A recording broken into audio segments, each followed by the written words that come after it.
अॻूणे सदर आसिफ ज़रदारी चयो आहे त बिलावल भुट्टो पहिरें ॾींहुं चयो हो त वज़ीर आज़म सिलेक्टेड आहे, हू हुकूमत खे घर मोकिले जमहूरियत खे बहाल कंदा। इहा का जमहूरियत नाहे, मुल्क ईअं नाहे हलंदो। 18हीं तरमीम आइन जी दीवार आहे जंहिंखे नुक़सान पहुचाइण न ॾिनो वेंदो।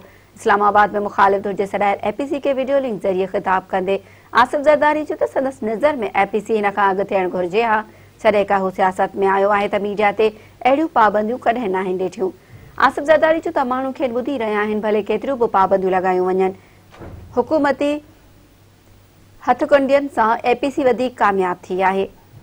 अॻूणे सदर चयो त मरियम नवाज़ क़ौम जी न्याणी आहे, हुन तमामु घणियूं तकलीफ़ूं बर्दाश्त कयूं आहिनि। बेनज़ीर भुट्टो नवाज़ शरीफ़ सां गॾु मीसाक जमहूरियत ते सही कई हुई। हुन चयो त हम आहंगी ज़रिए परवेज़ मुशर्रफ खे घर मोकिलियो ऐं 18हीं तरमीम बि मंज़ूर कई। 18हीं तरमीम ज़रिए सभ खां वधीक हिसो पंजाब खे मिले थो। 18हीं तरमीम आइन जी दीवार आहे, हुनखे नुक़सान पहुचाइण न ॾिबो। हुन वधीक चयो त बिलावल भुट्टो पहिरें ॾींहुं चयो हो त वज़ीर आज़म सिलेक्टेड आहे, हू हुकूमत खे घर मोकिले जमहूरियत खे बहाल कंदा। इहा का जमहूरियत नाहे, मुल्क ईअं नाहे हलंदो।